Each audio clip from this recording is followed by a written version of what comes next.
Assalamualaikum warahmatullahi wabarakatuh.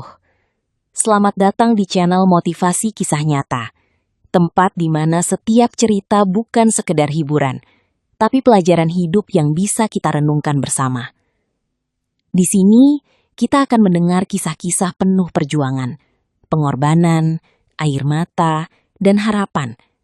Cerita dari kehidupan nyata yang mungkin dekat dengan kita, bahkan mungkin pernah kita rasakan sendiri. Semoga setiap kisah yang kami bagikan bisa menguatkan hati, membuka pikiran, dan mengingatkan kita bahwa di balik setiap kesulitan selalu ada jalan dan hikmah yang menunggu untuk ditemukan. Jangan lupa untuk subscribe, like, dan share agar semakin banyak orang yang bisa mendapatkan inspirasi dari cerita-cerita ini. Wassalamualaikum warahmatullahi wabarakatuh.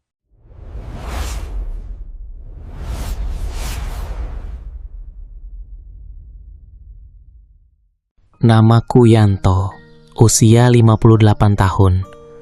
Orang-orang di bank ini biasa memanggilku Pak Yan, meski belakangan lebih sering terdengar panggilan Pak Tua geser sedikit, atau Pak jangan lambat-lambat buka pintunya.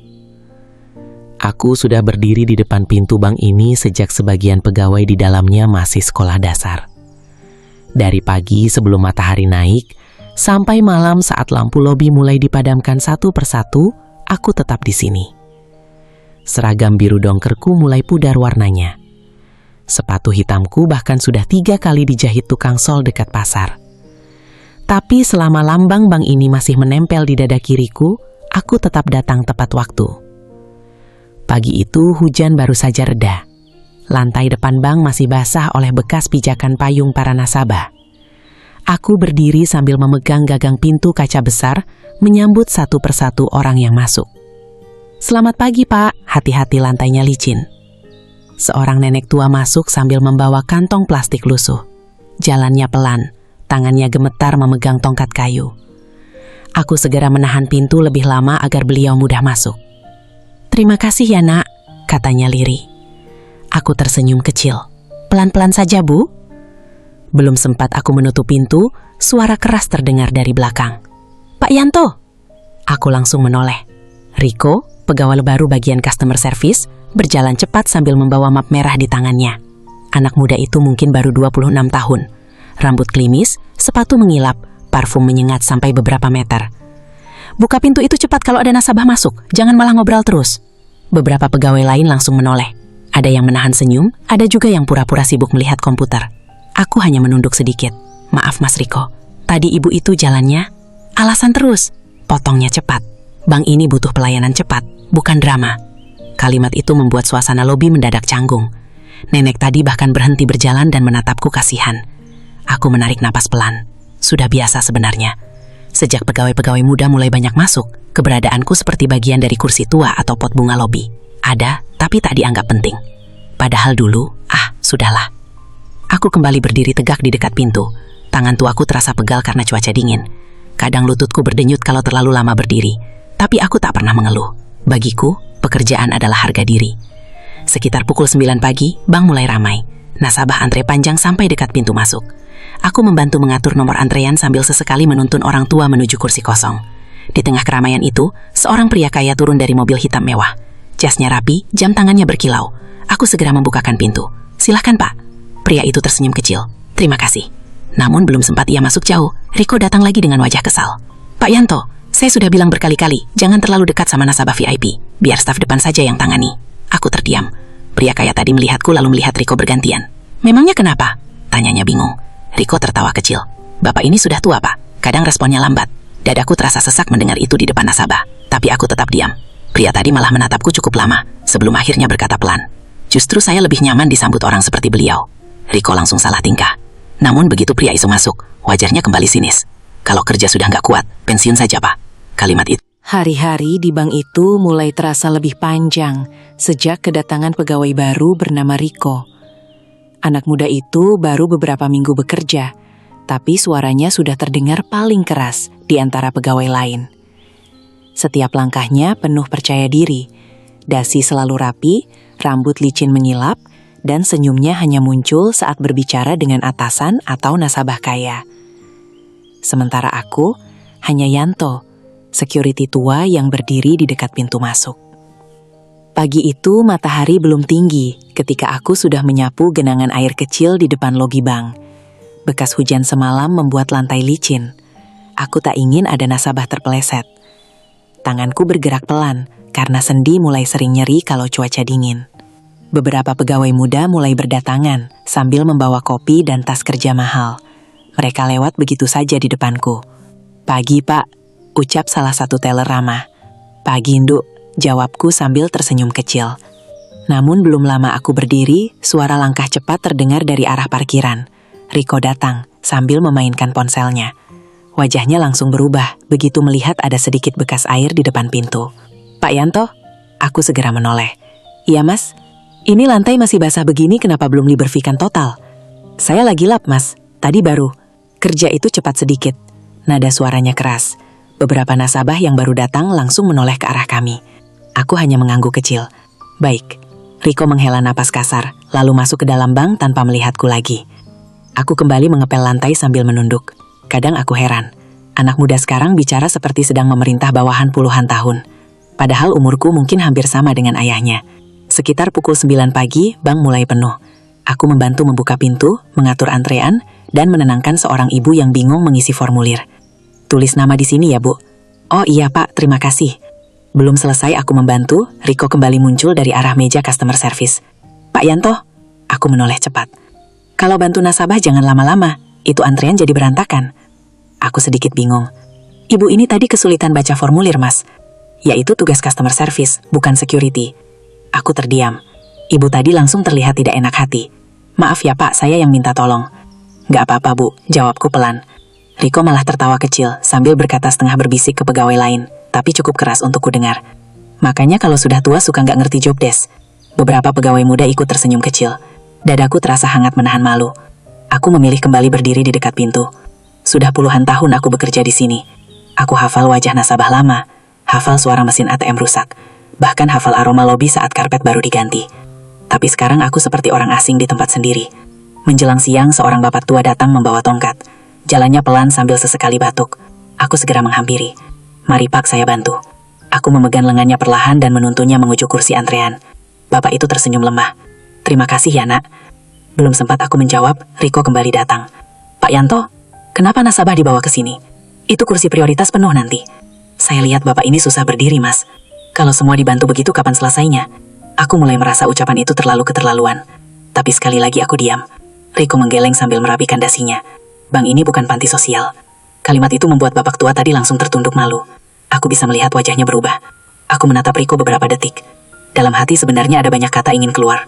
Tapi aku menelannya mentah-mentah. Aku hanya berkata pelan. "Beliau nasabah juga, Mas." Riko tersenyum miring. "Bapak terlalu baper." Lalu ia pergi begitu saja. Bapak tua tadi menepuk lenganku perlahan. "Sabarlah, Nak." Aku tersenyum kecil meski hati terasa berat. "Iya, Pak." Hari demi hari, perlakuan Riko semakin menjadi-jadi. Ia mulai sering memerintahku di depan orang banyak. "Pak Yanto, ambilin kardus. Pak Yanto, cepat buka parkiran belakang. Pak Yanto, jangan ngobrol terus." Padahal aku bahkan jarang bicara kalau tidak perlu. Suatu sore saat bank hampir tutup, aku duduk sebentar di kursi dekat pos security. Karena lutut kiriku terasa nyeri sekali. Baru 5 menit aku duduk. Riko lewat sambil membawa laptop. "Wah, enak ya kerjaannya." Aku menoleh pelan. "Kaki saya agak sakit, Mas." Riko tertawa kecil. "Kalau sakit ya pensiun." Kalimat itu menusuk lebih dalam dari sebelumnya. Aku memandang hujan di luar kaca lobi sambil menarik napas panjang. Dulu lutut ini pernah berlari mengejar perampok. Dulu tangan ini pernah menahan pintu besi agar nasabah selamat. Sekarang, duduk. Hari itu udara di dalam bank terasa lebih dingin dari biasanya. Pendingin ruangan menyala seperti biasa, mesin antrian tetap berbunyi, dan para nasabah masih keluar masuk membawa map serta buku tabungan. Tapi entah kenapa, dadaku terasa sesak sejak pagi. Mungkin karena ucapan Riko kemarin masih terngiang di kepala. "Bank ini butuh orang sigap, bukan beban." Kalimat itu terus berputar-putar di pikiranku, bahkan sampai aku tak bisa tidur nyenyak semalaman. Pagi itu aku datang lebih awal seperti biasa. Aku menyapu halaman depan, memeriksa parkiran, lalu berdiri di dekat pintu lobi sambil merapikan topi security yang mulai kusam. Seragam ini memang sudah tua, sama sepertiku. Tapi aku selalu berusaha menjaganya tetap rapi karena bagiku seragam adalah kehormatan. Beberapa nasabah mulai berdatangan. "Pagi Pak Yanto." "Pagi Bu." Aku tetap tersenyum walau hati sedang berat. Dari dalam bank terdengar suara tawa pegawai muda. Riko terlihat sedang bercerita sesuatu sambil memegang kopi mahal di tangannya. Sesekali mereka melirik ke arahku lalu tertawa kecil. Aku pura-pura tidak melihat. Tak lama kemudian, Bu Rini, cleaning service senior yang sudah bekerja hampir 20 tahun di bank itu, menghampiriku sambil membawa ember pel. "Pak Yanto, sudah sarapan belum?" Aku tersenyum kecil. "Sudah Bu, tadi makan lontong di depan gang." Bu Rini mengangguk pelan lalu menatap wajahku lebih lama. "Bapak jangan terlalu dipikir omongan anak-anak muda itu." Aku terdiam sebentar. "Namanya juga kerja Bu. Tapi si Riko itu keterlaluan." Aku hanya tersenyum hambar. Tak ada gunanya mengeluh. Bu Rini sebenarnya salah satu sedikit orang yang tahu siapa aku dulu. Ia bekerja di bank ini saat kejadian besar itu terjadi belasan tahun lalu. Kejadian yang mengubah hidupku sekaligus menghancurkan sebagian tubuhku. Namun selama ini kami jarang membahasnya. Aku memang sengaja melupakan semuanya. Sekitar pukul 10 pagi, suasana bank semakin ramai. Seorang ibu tua datang sambil membawa tas kain lesuh. Jalannya pelan sekali. Aku segera membantunya naik anak tangga lobi. "Hati-hati Bu." Ibu itu tersenyum ramah. "Terima kasih ya Pak." Belum sempat aku kembali berdiri tegak, suara Riko terdengar lagi dari dalam. "Pak Yanto." Aku menoleh cepat. "Kalau bantu nasabah jangan terlalu lama di depan pintu. Orang lain jadi nunggu." Aku mengangguk pelan. "Baik Mas." Riko mendecakkan lidah lalu kembali masuk ke dalam. Ibu tua tadi terlihat tak enak hati. Anaknya galak ya? Aku tersenyum kecil. Namanya juga kerja Bu. Tapi sebenarnya hati kecilku mulai lelah. Lelah diperlakukan seperti orang bodoh di tempat yang dulu pernah kuselamatkan. Siang harinya listrik bank tiba-tiba sempat mati beberapa detik. Lampu padam, komputer mati, dan suasana lobi langsung gaduh. Beberapa nasabah panik karena mesin antrian berhenti. Refleks aku langsung berdiri di dekat pintu utama sambil mengawasi keadaan. Entah kenapa tubuhku selalu bereaksi cepat kalau suasana mendadak kacau. Kebiasaan lama yang masih tertinggal sampai sekarang. Tak lama kemudian, genset menyala dan listrik kembali normal. Namun saat semua orang mulai tenang, aku melihat Bu Rini berdiri memandangku dari jauh dengan wajah aneh. Seolah ia baru teringat sesuatu. Sore menjelang, sampai hari ini aku masih bisa mengingat suara itu dengan jelas. Suara pintu kaca dibanting keras. Brak. Bahkan setelah belasan tahun berlalu, suara itu masih sering datang dalam tidurku. Membuatku terbangun tengah malam dengan napas memburu dan tubuh penuh keringat dingin. Hari itu awalnya biasa saja. Aku masih muda waktu itu. Umur sekitar 40 tahunan. Badanku masih tegap. Kumis masih hitam tebal. Dan langkahku belum pincang seperti sekarang. Seragam security terasa pas di badan, bukan longgar seperti hari ini. Pagi itu bank sangat ramai karena menjelang hari raya. Orang-orang antre mengambil uang. Suasana penuh suara mesin hitung uang, printer, dan obrolan nasabah. Aku berdiri di dekat pintu masuk sambil sesekali membantu orang tua mengisi formulir. "Silakan antre di sebelah kiri ya Pak." "Iya Pak, terima kasih." Saat itu aku bekerja bersama Pak Darto, senior security yang sudah kuanggap kakak sendiri. Orangnya tinggi besar, suaranya berat, tapi hatinya lembut. "Yan," katanya sambil menyeruput kopi sachet. "Perasaan saya nggak enak hari ini." Aku tertawa kecil. Pak Darto kebanyakan nonton berita kriminal." "Serius saya?" Aku hanya tersenyum sambil merapikan topi. Di luar hujan rintik-rintik turun sejak pagi. Jalan depan bank terlihat basah. Beberapa motor parkir berjejer penuh lumpur. Jam menunjukkan hampir pukul 11 siang ketika semuanya berubah. Pintu bank mendadak terbuka keras. Brak! 5 pria masuk cepat memakai jaket hitam dan topi. Wajah mereka ditutup masker kain. Awalnya kupikir nasabah biasa yang kehujanan. sampai salah satu dari mereka mengeluarkan pistol. "Semua tiarap!" Suara itu mengguncangkan seluruh ruangan. Jeritan langsung pecah di mana-mana. Seorang ibu menjerit sambil memeluk anaknya. Teller perempuan menangis histeris. Ada nasabah yang langsung tiarap di lantai. Ada juga yang membeku ketakutan. Aku melihat Pak Darto refleks maju selangkah. "Tenang, jangan..." Buk! Salah satu perampok menghantam kepala Pak Darto dengan gagang senjata sampai beliau jatuh tersungkur. Darah langsung mengalir dari pelipisnya. "Pak Darto!" teriakku. "Diam kau!" bentak perampok sambil menodongkan pistol ke arahku. Detik itu jantungku berdetak begitu keras sampai telingaku berdengung. Aku takut, sangat takut. Tapi aku tahu satu hal. Kalau aku ikut panik, semua orang di dalam bank itu bisa mati. Pemimpin perampok, pria bertubuh besar dengan tato di leher, langsung berteriak ke arah teller. "Buka berangkas sekarang." Tolong jangan tembak," tangis salah satu teller. Perampok lain mulai mengambil tas besar dari bawah jaket. Mereka bergerak cepat seperti sudah hafal isi bank. Aku memperhatikan semuanya sambil mencoba tetap tenang. 5 orang. 2 membawa pistol. 1 membawa golok panjang. 2 lainnya mengawasi pintu dan nasabah. Aku tahu mustahil melawan secara langsung.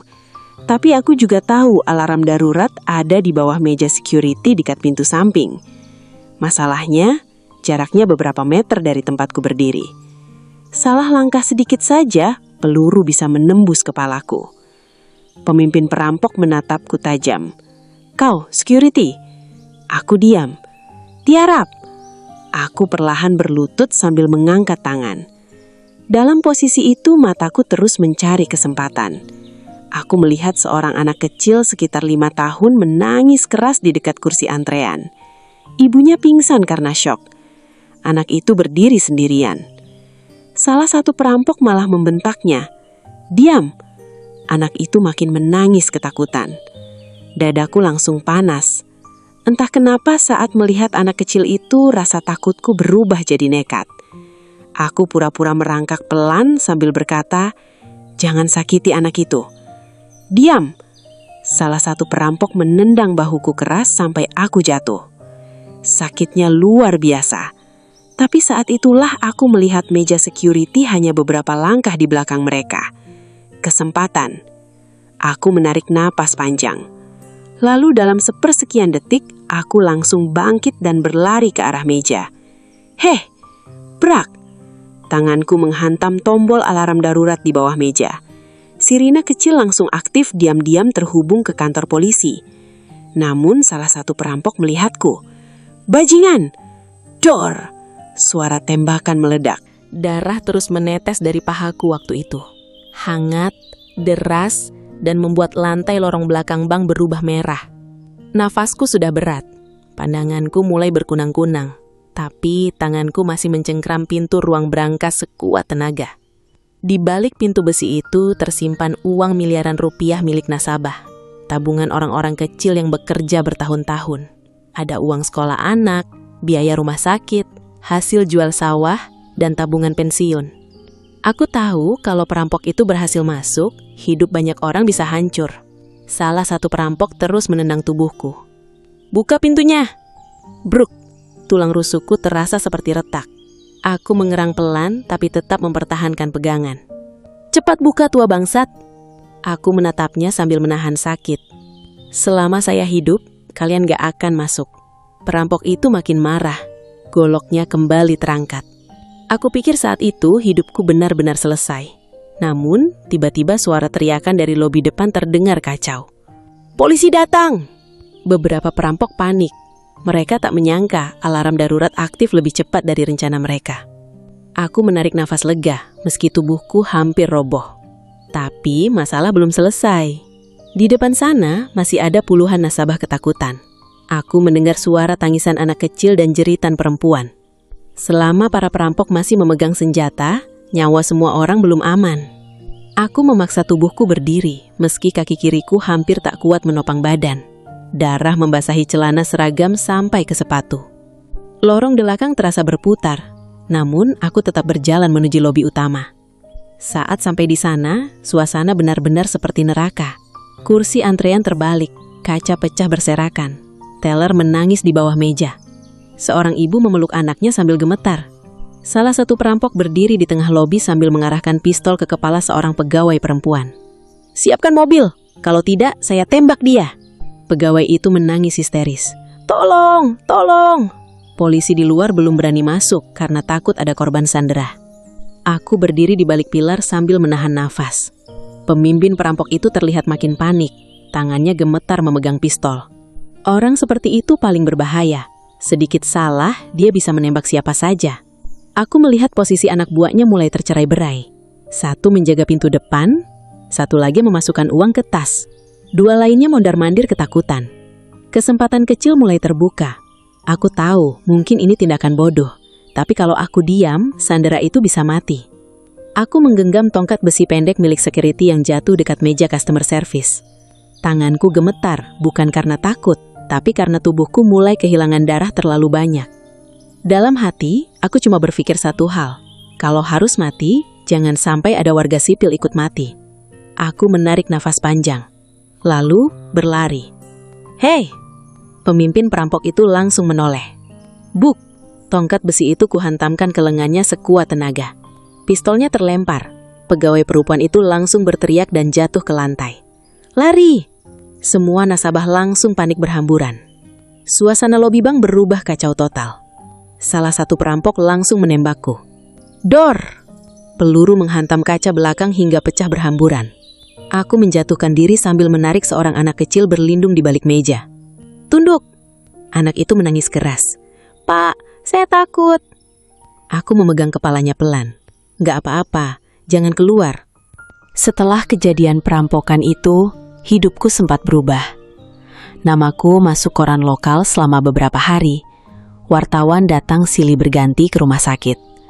Mereka memotretnya sambil bertanya macam-macam. "Pak Yanto, apa yang Bapak rasakan saat melawan perampok? Apakah Bapak tidak takut mati? Kenapa Bapak berani mempertaruhkan nyawa?" Aku selalu menjawab sederhana. Saya cuma menjalankan tugas. Padahal kenyataannya aku takut setengah mati waktu itu.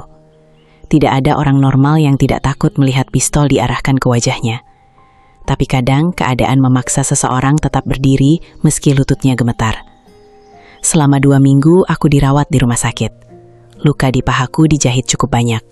Dokter bilang saraf kakiku rusak sebagian karena sabetan golok terlalu dalam. Bapak mungkin akan berjalan pincang setelah ini.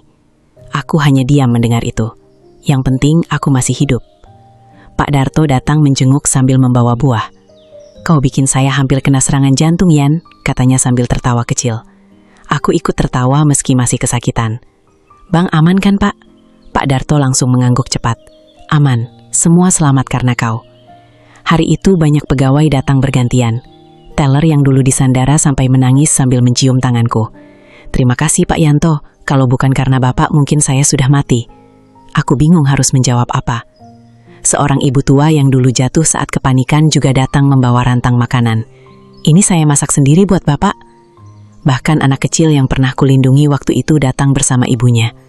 Bocah itu memelukku erat sambil berkata polos, "Pak Yanto pahlawan." Kalimat sederhana itu cukup membuat mataku panas. Beberapa bulan kemudian, pihak bank mengadakan acara penghargaan kecil. Aku diminta naik ke panggung memakai seragam security terbaikku. Direktur cabang saat itu, Pak Hendra, menyalamiku di depan semua pegawai. Karyawan seperti Pak Yanto adalah kebanggaan bank ini. Tepuk tangan memenuhi ruangan. Aku menerima piagam penghargaan dengan tangan gemetar. Jujur saja, seumur hidup baru kali itu aku berdiri di depan banyak orang sambil dihormati seperti itu. Foto-fotoku bahkan sempat dipasang di dinding lobi bank. Security teladan. Aku masih ingat bagaimana pegawai-pegawai muda waktu itu selalu menyapaku dengan hormat. "Pagi Pak Yanto, bagaimana kabarnya Pak?" Setiap orang seolah mengenalku. Namun hidup terus berjalan, dan waktu pelan-pelan menghapus semuanya. Tahun demi tahun berlalu. Bank mulai berkembang besar. Gedung direnovasi jadi lebih mewah. Mesin baru datang. Pegawai lama banyak yang pindah atau pensiun. Pak Darto meninggal karena sakit stroke. Pak Hendra dipindahkan ke kantor pusat. Orang-orang yang dulu tahu kejadian perampokan mulai menghilang satu persatu. Sementara aku tetap di sini. Masih memakai seragam yang sama. Masih berdiri di depan pintu yang sama. Hanya tubuhku yang berubah. Kakiku mulai sering sakit kalau terlalu lama berdiri. Rambutku memutih. Tenagaku tak lagi kuat seperti dulu. Kadang saat malam aku masih terbangun karena mimpi buruk suara tembakan. Tapi pagi harinya aku tetap datang bekerja. Suatu hari renovasi besar dilakukan di bank. Semua ruangan dibongkar ulang. Cat diganti, lobi diperluas, dinding lama dicopot. Aku masih ingat waktu melihat dua pekerja menurunkan foto-foto lama dari dinding. Salah satunya foto penghargaan milikku. Aku mendekat perlahan. "Mas, itu jangan dibuang." Pekerja itu menoleh. "Loh, memang penting ya, Pak?" Aku tersenyum kecil. Cuma kenang-kenangan. Ia melihat foto itu sekilas lalu menumpuknya bersama barang-barang lama lain. Beberapa hari kemudian foto itu hilang entah kemana. Tak ada yang menanyakan. Tak ada yang peduli. Sejak saat itu aku sadar, penghargaan cuma bertahan selama orang masih ingat. Setelah generasi berganti, semuanya berubah jadi cerita lama. Pegawai-pegawai baru mulai berdatangan.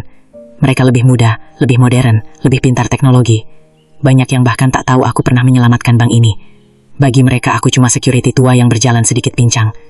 Kadang ada pegawai baru bertanya sambil bercanda, "Pak Yanto udah berapa tahun kerja di sini?" "Dari sebelum kamu lahir mungkin," jawabku sambil tertawa kecil. Mereka ikut tertawa tanpa tahu itu bukan candaan. Aku pernah mendengar dua pegawai baru ngobrol di pantry.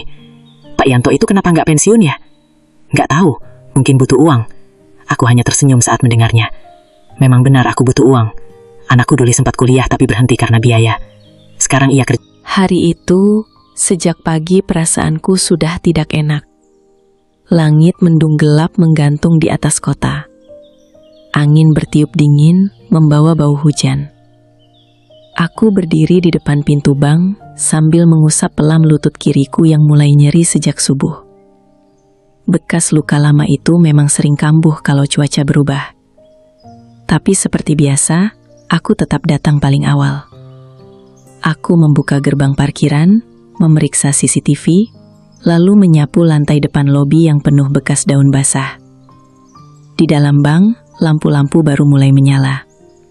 Suasana masih sepi. Kadang aku suka menikmati waktu pagi seperti itu. Saat bank belum ramai dan belum ada suara bentakan atau keluhan siapapun. Namun ketenangan itu tak bertahan lama. Sekitar pukul 8, Riko datang dengan langkah cepat sambil memainkan ponselnya. Wajahnya terlihat kesal sejak turun dari mobil. "Pak Yanto," aku langsung menoleh. "Ya Mas, kenapa parkiran depan masih ada motor miring begitu?" Aku melihat ke arah motor tua milik nasabah yang memang parkir agak keluar garis. "Tadi baru datang Mas, saya mau rapihkan." "Kerja jangan nunggu disuruh." Aku hanya mengangguk kecil lalu berjalan pelan menuju parkiran. Kadang aku merasa apapun yang kulakukan selalu salah di matanya. Kalau aku diam dianggap lambat. Kalau aku membantu nasabah dianggap cari muka. Kalau aku duduk sebentar dianggap malas. Aku mulai paham bahwa sebagian orang memang merasa dirinya tinggi dengan cara merendahkan orang lain. Menjelang siang, suasana bank sangat ramai. Awal bulan selalu membuat antrean panjang. Kursi penuh, suara nomor antrean terus berbunyi, dan para pegawai mulai sibuk sendiri. Aku berdiri di dekat pintu sambil membantu mengatur antrean lansia. Seorang bapak tua hampir jatuh karena lantai licin, jadi aku cepat-cepat menopang tubuhnya. "Hati-hati, Pak." "Terima kasih ya." Belum sempat aku kembali ke posisi semula, suara keras Riko terdengar dari dalam ruangan. "Mana map nasabah yang tadi?" Beberapa pegawai langsung panik mencari. "Ada yang lihat map merah?" "Di meja customer service tadi." Suasana mulai gaduh. Aku tetap berdiri di dekat pintu karena kupikir itu urusan internal pegawai. Namun tiba-tiba Riko berjalan cepat ke arahku dengan wajah merah padam. "Pak Yanto." Aku menoleh pelan. "Mas, Bapak tadi lihat map merah di meja saya." Aku menggeleng. "Nggak lihat, Mas." "Serius?" "Iya." Riko mulai terlihat emosi. "Itu dokumen penting nasabah prioritas." Beberapa pegawai dan nasabah mulai memperhatikan kami. Aku mencoba tetap tenang. "Mungkin masih di meja, Mas. Coba dicek lagi." Namun kalimatku malah membuatnya makin kesal. "Jangan ngajarin saya kerja." Suasana lobi mendadak sunyi. Orang-orang mulai menoleh. Aku bisa merasakan tatapan mereka satu persatu. Riko menunjuk ke arah wajahku. "Security itu tugasnya ngawasin keadaan. Kalau ada dokumen hilang, siapa yang tanggung jawab? Dadaku mulai terasa panas. Tapi aku tetap menjawab pelan. Saya dari tadi di pintu depan. Alasan? Suara Riko makin keras. Seorang ibu nasabah bahkan berhenti mengisi formulir karena kaget. Aku menunduk sebentar mencoba menahan emosi. Sudah berkali-kali aku dihina. Tapi entah kenapa hari itu rasanya berbeda. Mungkin karena terlalu banyak orang melihat. Mungkin karena tubuhku sedang lelah. Atau mungkin karena harga diriku mulai habis diinjak sedikit demi sedikit. Riko mendekat satu langkah lagi. Kalau kerja sudah nggak becus, mending pensiun. Kalimat itu terdengar sangat jelas di seluruh lobi. Tak ada suara lain setelahnya. Aku melihat teller-teller saling pandang. Ada yang tampak tidak nyaman. Tapi tak ada yang berani bicara. Aku menarik napas panjang. Mas Riko, saya...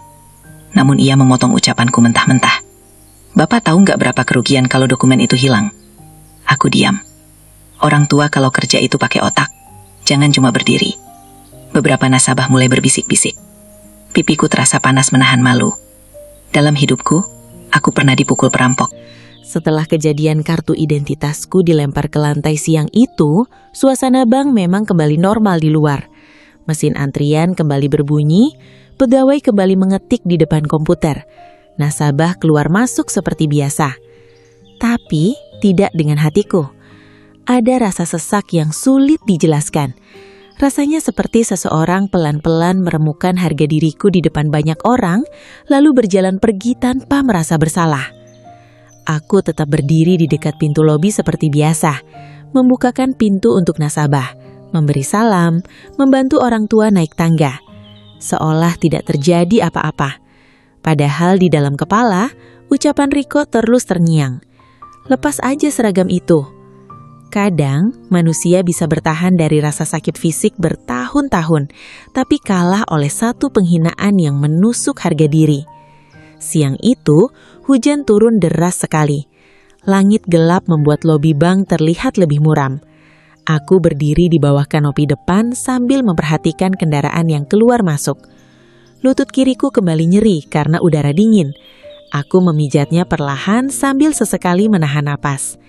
Di dalam bank, Riko masih terlihat mondar-mandir dengan wajah sibuk, seolah tak pernah melakukan kesalahan apapun. Beberapa pegawai melirik ke arahku dengan rasa iba, tapi hanya itu. Tak ada yang berani bicara, tak ada yang membela. Dan aku tak menyalahkan mereka. Dunia kerja memang seperti itu. Orang lebih memilih aman daripada membela yang lemah. Sekitar pukul 3 sore, suara klakson mobil terdengar dari depan bank. Sebuah mobil sedan hitam mewah berhenti tepat di lobi utama. Aku langsung berdiri tegak. Begitu pintu mobil terbuka, jantungku langsung berdegup sedikit lebih cepat. Seorang pria tua turun perlahan dengan jas abu-abu rapi. Rambutnya sudah memutih, tapi wajahnya masih tegas dan berwibawa. Aku mengenalnya, Pak Hendra, Direktur Cabang Lama. Orang yang dulu memimpin bank saat kejadian perampokan itu terjadi. Sudah bertahun-tahun aku tidak bertemu beliau. Aku segera membukakan payung lalu mendekat. Selamat sore, Pak. Pak Hendra menoleh ke arahku beberapa detik. Matanya tampak mencoba mengingat. Lalu tiba-tiba wajahnya berubah terkejut. Yanto. Aku tersenyum kecil. Iya, Pak. Ya Tuhan. Beliau langsung memegang bahuku erat. Kamu masih di sini? Iya, Pak. Pak Hendra tertawa kecil penuh haru. Ya ampun, kamu makin tua sekarang. Aku ikut tertawa pelan. Bapak juga? Namun belum sempat kami bicara lebih jauh, Pak Hendra memperhatikan kartu identitasku yang talinya masih sedikit rusak karena kejadian tadi. Ini kenapa? Aku spontan menyentuh kartu itu. Gak apa-apa, Pak. Beliau menatapku lebih lama. Tatapan orang yang sudah lama mengenal wajahku. Wajahmu kenapa murung begitu? Aku buru-buru tersenyum kecil. Biasa, Pak. Namun sebelum aku sempat mengalihkan pembicaraan, suara Riko terdengar dari dalam lobi. Pak, selamat datang. Riko berjalan cepat sambil tersenyum lebar dan membungkuk hormat. Silakan masuk, Pak Hendra. Pak Hendra mengangguk kecil. Begitu masuk ke lobi, semua pegawai langsung sibuk memberi salam. Selamat sore, Pak. Selamat datang, Pak. Suasana mendadak formal. Aku kembali berdiri di dekat pintu seperti biasa. Namun entah kenapa, mata Pak Hendra beberapa kali masih melirik ke arahku. Beliau seperti merasa ada sesuatu yang tidak beres. Di dalam ruang meeting, ternyata sedang ada acara evaluasi cabang kecil-kecilan. Karena itulah Pak Hendra datang mendadak sebagai tamu dari kantor pusat. Aku tak terlalu memperhatikan. Tugasku tetap menjaga pintu. Namun sekitar 30 menit kemudian, suara agak keras terdengar dari area customer service. Aku menoleh. Riko sedang memarahi office boy karena salah membawa berkas. Kerja yang bener dong. Suasana sedikit tegang. Pak Hendra yang baru keluar dari ruang meeting ikut mendengar. Beliau memperhatikan keadaan sekitar dengan wajah serius. Saat itulah seorang nasabah tua datang sambil membawa tongkat. Jalannya sangat pelan karena lantai masih licin bekas hujan. Aku refleks langsung membantu. "Hati-hati, Pak." Aku menopang tubuhnya sampai ke kursi antrian. Namun Riko yang sedang lewat malah berkata dengan nada kesal, "Pak Yanto, jangan lama-lama ngobrol sama nasabah." Kalimat itu terdengar cukup jelas. Beberapa pegawai langsung diam. Pak Hendra yang berdiri tidak jauh dari situ perlahan menoleh ke arah kami. Aku menjawab pelan, "Beliau hampir jatuh, Mas." Riko malah mendecakkan lidah. Makanya kerja fokus sedikit. Suasana mendadak canggung. Pak Hendra memperhatikan wajahku cukup lama. Beliau lalu berjalan mendekat perlahan. "Sebentar." Semua orang langsung diam. Riko buru-buru tersenyum. "Iya, Pak." Pak Hendra menatapnya tajam. "Barusan kamu bicara begitu ke Pak Yanto." Riko terlihat bingung. Saya cuma mengingatkan kerja, Pak." Dengan nada seperti itu, Riko mulai salah tingkah. "Ini demi disiplin kerja, Pak." Pak Hendra tak langsung menjawab. Beliau malah berbalik menatapku. "Yanto, sini." Aku mendekat perlahan. Entah kenapa dadaku mulai berdebar. Pak Hendra memandang wajahku lalu berkata pelan namun cukup jelas terdengar semua orang. "Kamu masih sakit kalau cuaca dingin?" Aku sedikit kaget. "Iya, Pak, kadang-kadang." Beliau mengangguk pelan. Lalu tiba-tiba suaranya berubah berat. "Luka golok waktu perampokan dulu memang parah." Seketika suasana lobi langsung sunyi total. Riko terlihat bingung. Beberapa pegawai saling pandang. Aku sendiri langsung menunduk kecil. Sudah selama sekali kejadian itu tidak disebut di tempat ini. Pak Hendra perlahan memandang semua pegawai di lobi. "Di bank ini ada yang tahu siapa Pak Yanto?" Tak ada yang menjawab. Sunyi. Riko bahkan terlihat heran. Pak Hendra tertawa kecil pahit. "Pantas." Beliau menarik napas panjang lalu menunjuk ke arahku. "Orang yang kalian lihat berdiri di pintu itu dulu menyelamatkan bank ini saat perampokan bersenjata." Semua orang langsung terdiam. Aku bisa melihat wajah beberapa pegawai berubah kaget. Riko terlihat membeku. Pak Hendra melanjutkan dengan suara tegas. "Kalau bukan karena Yanto, mungkin sebagian dari kalian tidak akan bekerja di gedung ini hari ini." Dadaku langsung terasa sesak. Aku tidak nyaman menjadi pusat perhatian seperti itu. Namun, Setelah Pak Hendra mengucapkan kalimat itu, suasana lobi bank berubah total. Udara terasa berat. Semua orang diam seperti sedang menunggu sesuatu yang besar terjadi. Aku sendiri berdiri kaku di dekat pintu masuk sambil memegang topi security erat-erat. Jujur saja, aku tidak nyaman menjadi pusat perhatian seperti itu. Bertahun-tahun aku menjalani hidup sebagai security biasa, tanpa ingin dipuji siapapun. Bahkan banyak pegawai baru yang tak tahu namaku, dan aku tidak pernah mempermasalahkannya. Tapi sore itu, semuanya berubah. Pak Hendra berdiri tegak di tengah lobi dengan wajah serius. Tatapannya menyapu seluruh ruangan. Para pegawai yang tadi sibuk kini benar-benar terdiam. Riko paling terlihat pucat. Anak muda itu berdiri dekat meja customer service sambil menggenggam map dengan tangan gemetar. Mungkin baru kali itu ia merasa salah bicara. Namun semuanya sudah terlambat. Pak Hendra perlahan menoleh ke arah salah satu staf IT. "Komputer CCTV lama masih ada arsipnya, Pak. Tapi mungkin harus dicari dulu." "Cari sekarang." Suasana langsung bergerak cepat. Beberapa pegawai buru-buru menuju ruang belakang. Aku langsung berkata pelan, "Pak, nggak usah dibesar-besarkan." Pak Hendra menoleh kepadaku. "Kenapa?" "Saya nggak enak sama pegawai lain." Beliau menghela napas panjang. Justru karena terlalu lama diam, orang-orang jadi lupa bagaimana menghargai.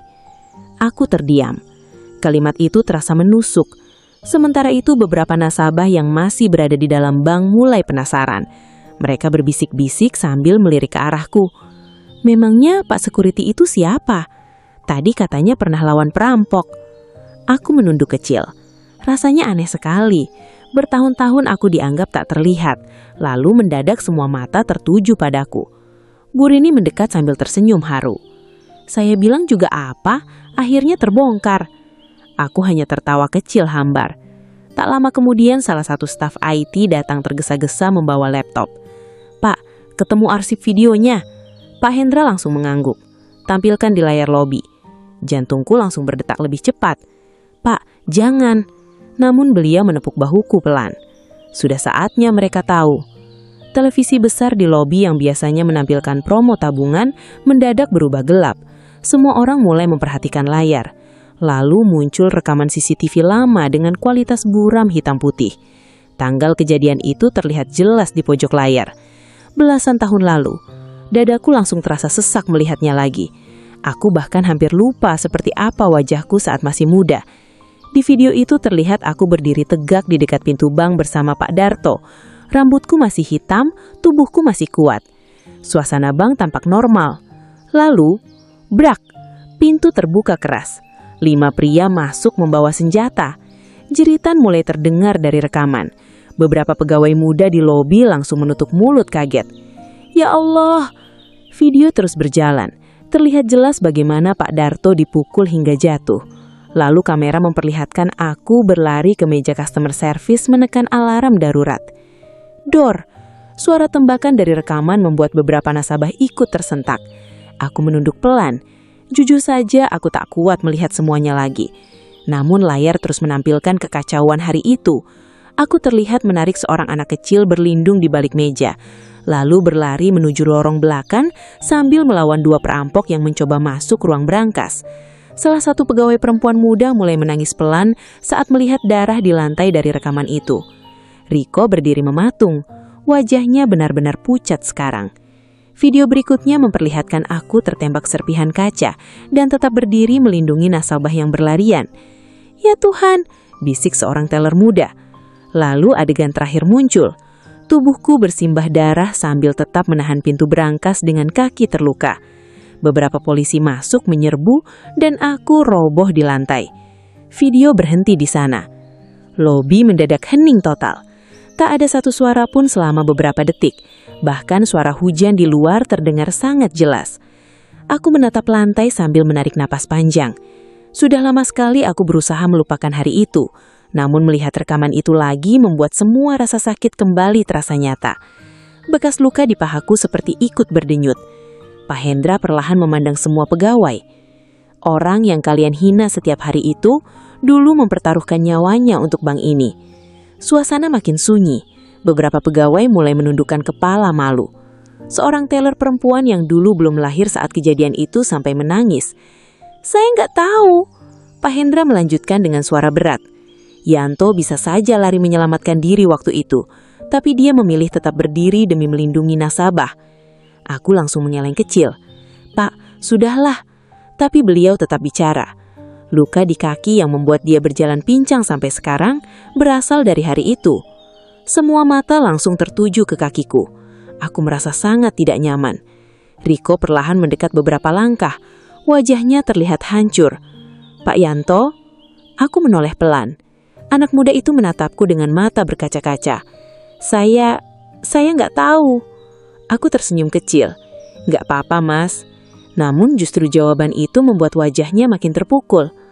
Maaf, suaranya pelan sekali. Aku bisa melihat tangannya gemetar. Mungkin baru sekarang ia sadar bahwa orang yang selama ini ia hina ternyata pernah menyelamatkan puluhan nyawa. Bu Rini tiba-tiba berkata dengan nada kesal. Pak Yanto itu dulu hampir mati buat bank ini, tapi malah dipermalukan tiap hari. Beberapa pegawai langsung menunduk makin dalam. Aku buru-buru berkata, sudah Bu, tapi rasa haru sudah terlanjur memenuhi lobi. Seorang nasabah bapak-bapak berdiri dari kursinya, lalu menatapku hormat. Bapak luar biasa. Aku langsung salah tingkah. Enggak Pak, saya cuma kerja. Pak Hendra menatapku pahit sebelum akhirnya berkata pelan. Itu masalahnya Yanto, orang sepertimu selalu merasa cuma bekerja, padahal tidak semua orang punya keberanian seperti itu. Dadaku terasa penuh, aku benar-benar tak tahu harus menjawab apa.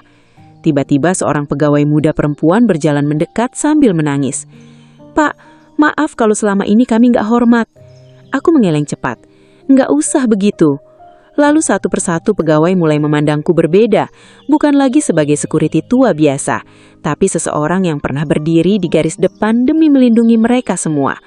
Dan anehnya, justru saat itu aku merasa sedih, karena penghargaan itu datang setelah bertahun-tahun penghinaan. Riko akhirnya berjalan mendekat sampai tepat di depanku. Matanya merah. Pak Yanto, aku diam menatapnya. Lalu tiba-tiba, bruk, ia berlutut di logi bank. Semua orang langsung terkejut. Saya minta maaf Pak, suaranya pecah. Saya keterlaluan. Aku langsung panik dan mencoba menariknya berdiri. Mas, jangan begini. Tapi saya hina Bapak. Dadaku terasa sesak melihat anak muda itu menangis. Aku tahu mungkin ia benar-benar menyesal. Namun luka karena penghinaan tak hilang begitu saja. Aku memegang bahunya pelan. Sudah Mas. Riko menatapku sambil terus menangis. Kenapa Bapak nggak pernah cerita? Aku tersenyum kecil, karena saya kerja bukan buat dipuji. Kalimat itu membuat seluruh lobi kembali sunyi. Beberapa pegawai bahkan ikut mengusap air mata. Pak Hendra menatapku lama sekali sebelum akhirnya berkata pelan. Bank ini boleh berkembang besar, tapi jangan sampai kehilangan rasa hormat pada orang-orang yang membangunnya dari bawah. Dan untuk pertama kalinya setelah bertahun-tahun, sejak video rekaman perampokan itu diputar di lobi bank, suasana tempat itu tidak pernah terasa sama lagi. Orang-orang yang sebelumnya hanya melihatku sebagai security tua, kini memandangku berbeda. Bukan karena seragamku berubah, bukan karena jabatanku naik, tapi karena akhirnya mereka tahu, luka di kakiku bukan sekedar penyakit orang tua. Luka itu adalah sisa hari ketika aku hampir mati demi melindungi mereka semua. Sore itu setelah Riko berlutut meminta maaf di depan semua orang, suasana lobi benar-benar dipenuhi haru. Bahkan beberapa nasabah yang tidak mengenalku ikut berdiri diam sambil menatap dengan mata berkaca-kaca. Aku sendiri merasa canggung luar biasa. Seumur hidup aku tidak pernah nyaman dipuji. Aku lebih terbiasa berdiri diam di dekat pintu daripada jadi pusat perhatian seperti ini. Riko masih menunduk di hadapanku dengan bahu gemetar. Pak, saya malu sekali. Aku langsung memegang pundaknya pelan. Sudah Mas, berdiri. Tapi saya sering hina Bapak. Aku tersenyum tipis meski hati masih terasa berat. Namanya manusia pasti pernah salah. Riko menggeleng cepat sambil mengusap air mata. Gak seharusnya saya bicara begitu sama Bapak. Aku tidak langsung menjawab. Jujur saja, ada luka yang memang tidak bisa hilang dalam sehari. Semua hinaan yang ia lontarkan selama ini masih jelas di kepalaku. Kalau kerja sudah gak becus pensiun saja, lepas aja seragam itu. Bank ini butuh orang profesional, bukan beban. Semua kalimat itu masih terasa tajam. Namun melihat anak muda itu menangis di depanku, amarahku perlahan hilang. Yang tersisa justru rasa kasihan. Mungkin hidup memang begitu. Kadang orang baru sadar nilai seseorang setelah hampir kehilangan rasa hormat padanya. Pak Hendra lalu berjalan ke tengah lobi dan berkata dengan suara tegas, mulai hari ini, saya ingin semua pegawai di bank ini belajar satu hal. Hormat tidak ditentukan jabatan. Semua orang diam mendengarkan. Beliau menunjuk ke arahku. Gedung ini masih berdiri salah satunya karena keberanian Pak Yanto. Dadaku kembali terasa sesak. Aku menunduk kecil karena tak sanggup menatap semua orang terlalu lama. Beberapa pegawai mulai menghampiriku satu persatu. Maaf ya Pak, kami benar-benar gak tahu. Bapak hebat sekali. Aku hanya bisa tersenyum kecil sambil terus berkata, gak apa-apa. Padahal di dalam hati ada rasa aneh yang sulit dijelaskan. Bukan bangga, bukan puas. Tapi seperti seseorang yang akhirnya ditemukan setelah lama dianggap tidak ada. Menjelang maghrib, bank mulai sepi. Nasabah pulang satu persatu. Hujan di luar juga mulai reda. Aku sedang merapikan kursi dekat pintu ketika Riko datang pelan menghampiriku. Tak ada lagi wajah sombong seperti biasanya. Anak muda itu terlihat benar-benar berbeda sekarang. Pak, aku menoleh. Iya Mas. Riko menarik napas panjang sebelum bicara. Saya boleh ngobrol sebentar. Aku mengangguk pelan. Kami duduk di kursi lobi yang mulai kosong. Suasana jauh lebih tenang dibanding siang tadi. Beberapa detik Riko hanya diam sambil menunduk. Lalu akhirnya ia berkata lirih. Saya jadi ingat bapak saya. Aku sedikit terkejut. Memangnya kenapa? Bapak saya dulu satpam pabrik. Aku diam mendengarkan. Beliau juga sering diremehkan orang. Tapi saya malah tumbuh jadi orang yang suka merendahkan pekerjaan orang lain. Suaranya mulai bergetar. Saya malu sama diri saya sendiri, Pak. Aku memandang wajahnya lama. Di mataku sekarang, Riko bukan lagi pegawai muda arogan. Ia hanya anak muda yang terlalu cepat merasa tinggi sebelum belajar menghargai orang lain. Aku menepuk bahunya pelan. Masih muda itu wajar salah. Tapi saya keterlaluan. Aku tersenyum kecil. Yang penting mau berubah. Riko menunduk sambil mengusap matanya. Bapak kok masih bisa baik sama saya setelah semua yang saya lakuin? Aku menatap lobi bank yang mulai gelap, lalu menjawab pelan. Karena dulu waktu muda saya juga pernah keras kepala. Riko tertawa kecil sambil menangis. Untuk pertama kalinya sejak dia bekerja di bank itu, aku melihat sisi manusiawinya. Malam itu sebelum pulang, Pak Hendra memanggil seluruh pegawai berkumpul di lobi. Aku sempat bingung. Pak, ada apa lagi? Beliau tersenyum. Sebentar saja. Semua pegawai berdiri membentuk setengah lingkaran. Bahkan office boy dan cleaning service ikut berkumpul. Pak Hendra lalu meminta salah satu staf membawa sesuatu dari ruang belakang. Ternyata sebuah bingkai foto besar. Aku langsung terdiam. Loh, ini.